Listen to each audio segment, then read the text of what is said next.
Hello and welcome to part 29 of our series, 100 skills that if you learn them, if you practice them, will increase the quality of your life and thus your success as a Filipina.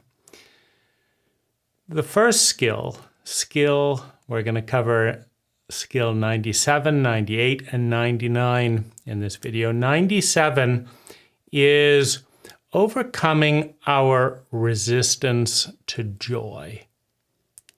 Now, here's a kind of a very interesting experience, or I'll kind of draw it out.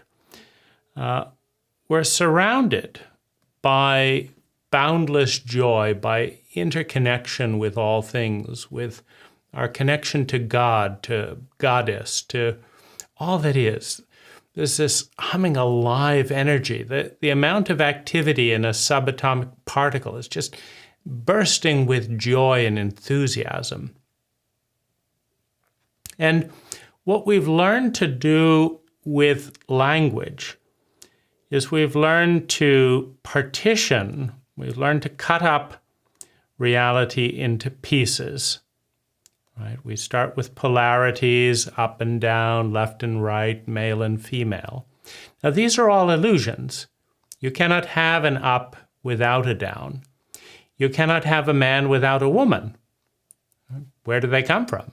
Right? You can't have a woman without a man. Where do they come from? You can't have people without trees. But in our minds, we cut the world up into these tiny little pieces. And then we believe in certain patterns. We create little patterns in our minds, right? And we create rational logic, like if this is the case, then that can't be the case, and there's this, and there's that. We're looking through all these filters in language. And the vitality of life has to move once we establish, once we believe in a filter. It's like the water, the beautiful river of life. It has to move through all these different filters. It has to move through these different filters. And so what was once a raging waterfall with vitality drips down as it drips from this to this, to this, to this, to this. And so we're afraid of the unknown. We're afraid of being out of control. We're afraid of the world. We're afraid, if we meet someone new, I don't know you, I'm afraid of the unknown. But what this really says is we're afraid of 99.999% of reality, because we know a very, very, very tiny part of the universe, and everything else is unknown. And when we resist knowing the rest of the universe, the rest of all that is, we also have a resistance to joy. We want to control, we want to understand, we want to, well, that's not my belief, I believe this, and that's the way it is, right? But the joy is always underneath all of these grids and all of these controls, the vitality of the whole, the vitality of God, Goddess, all that is, right? The trillions and trillions of stars, right? There's more than 1 trillion stars in this area of the universe alone, right?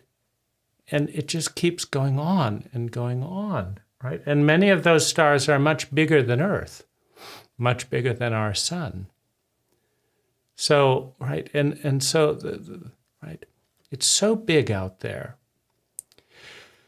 Joy lies beneath and beyond language. Joy lies in the moment. It doesn't have a reason. Now, this is one of the things that we do to block out joy. I want a reason. I want a raise, and I'm not going to be joyful until you give me a raise, or I want a new dress, and until you buy me a new dress, I'm not going to enjoy my life, right? I want you to be with me and only with me, and don't look at that other woman. Otherwise, I'm not going to feel joy. Right? But joy has no reason. It is a transcendent, meaning it goes beyond the bounds of the mind. It's just there. It's the foundation. It's the basis of everything. Joy in existence, joy in life, right? Joy in existence. The joy of crying, the joy of weeping, the joy of running, right? The joy of losing, the joy of gaining, the joy of eating, the joy of being. And so to overcome our resistance to joy, first of all, it's important to understand that we do resist it. A baby feels more joy than I do, for example. Now, I had to learn that. I had to read 1,000 books. I had to come up with different formulas and beliefs. The baby just feels joy. I say, well, if I can get joy in this way, with that person in this way, for this, right, then I'll feel a little bit of joy here in my mind. Right? It didn't happen, so I'm not going to feel joy. But beneath all those ideas, right, beneath, there's the joy of existing, the joy of God, Goddess, all that is. We're a part of. There's the joy of being part of the song, part of the dance of life. And we don't need money to feel joy. We don't need sex to feel joy. We don't need someone to love us the way that we want them to love us finally to feel joy.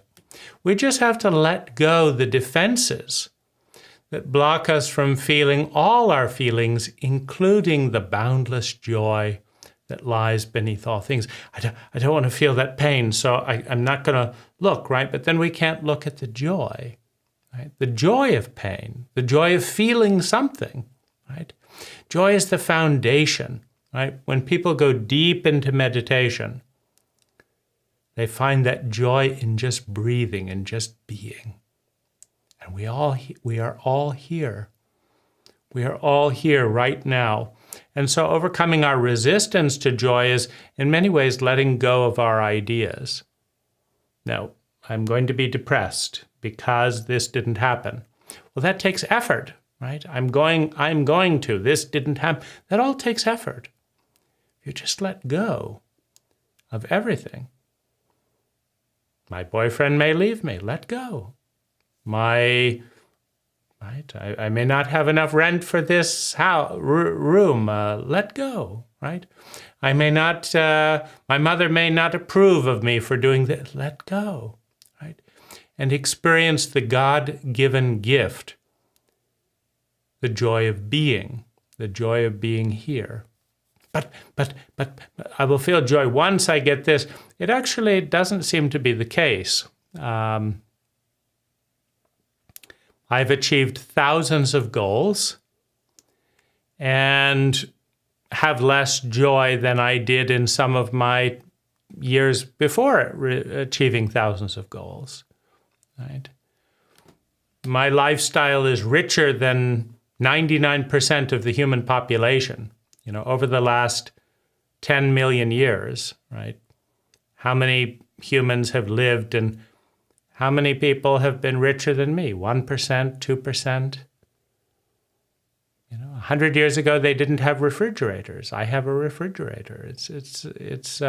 But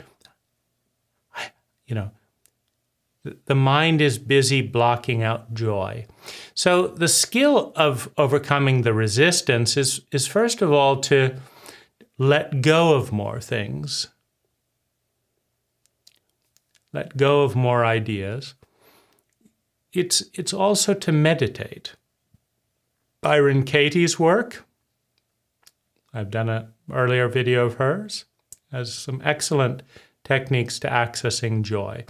Eckhart Tolle and his videos on YouTube, The Power of Now, wonderful tools to access joy, right? Beautiful music. And it's amazing. I mean, we all have access to more songs and music than any other generation in history. So in billions and billions and billions of people, no one has access to as much music as you. And it's all free on YouTube. Right? Just being present with music, with a child, with nature. I just went on a midnight moonlight walk. It's beautiful with my dog. Beautiful. Overcoming our resistance to joy is all the reasons we think we can't enjoy life because this is not the way. I can't feel joy, I have loans. Feel joy and have loans. No. I'll feel joy after I pay all the loans. Right? The mind is coming up with so many reasons not to feel joy. Right? But if you just feel joy while you have loans, while you are fat, while you have no boyfriend, while you don't have enough money, nobody does, by the way. Right? You can ask people with billions of dollars, do you have enough money? No, they need to get more. Right? You can ask people with 5 pesos, do you have enough money? No, they need more, right? So so why not feel joy? When you have 5 pesos, why not feel joy when you have 100,000 pesos? Right? Because if you go through life experiencing joy, when you're sick, when you're healthy, when you're rich, when you're poor, when you're married, when you're divorced, you have had a rich and beautiful life. But if you go through life saying, I've got 1 car, now I need 2 cars. I've got 2 cars, but I need a new car. I need a bigger house. You have no enjoyable life. There's no joy. It's not successful. Even if you work really hard and do all these things, it's not successful if you don't allow the joy. So let's go to skill 98. Giving gifts of presence, appreciation, hugs, love. Giving gifts of presence. Now, there's a big tension between whether or not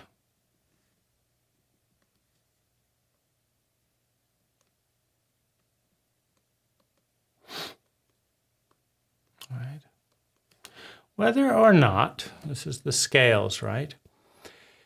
Your presence, who you are, is something you value more than your thoughts, more than your goals, more than your things. Like, oh, someone's going to steal my car. Someone's going to, they're going to steal my watch. Or they're going to find my money. They're going to do this, right? So in this thing, we pretend that our things, right? Our things are the most important thing. But over here we have presence. I didn't give a really big gift. I don't have a lot of money. So the question, and we each get to decide this, is what is more important? Who I am as a being or my things, my money? Right? I've got to see what's more valuable. Now, if we believe that our money is more important than we are, and our money is more important than other people, we are a slave to our money. We're saying the money is more important than we are. If we believe that buying a new house is more important than being present, than being healthy, we are saying that the house is more important than we are. Now, this leads to stress because it's not true. It's not true that people's things are more valuable than they are. Now, we believe it, and it causes stress, it causes pain. If we understand, if we practice our presence, If we understand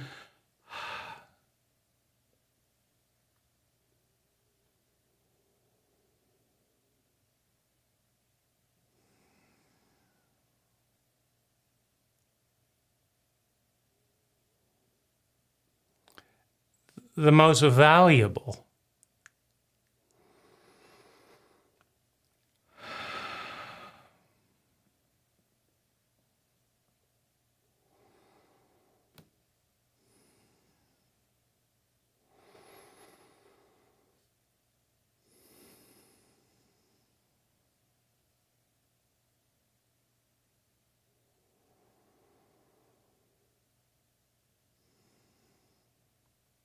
then we can give the gift of our presence to one another.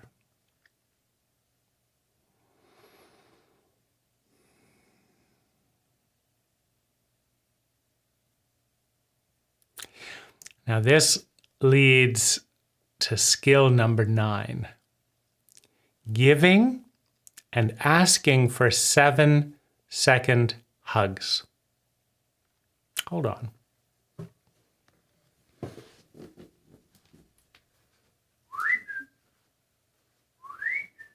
Philip.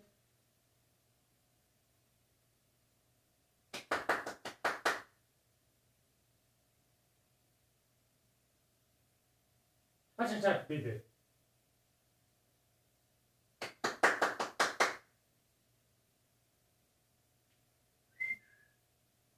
Good boy, Philip. Good boy.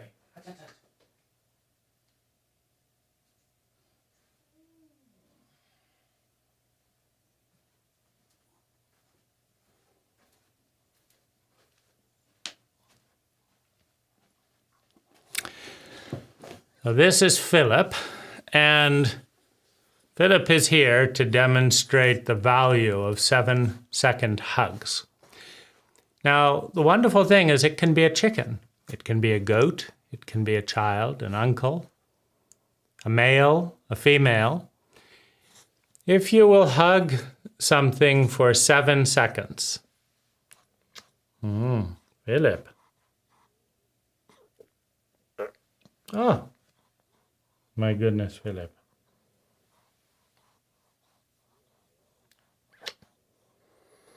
If you will hug anyone, anything or anyone for 7 seconds,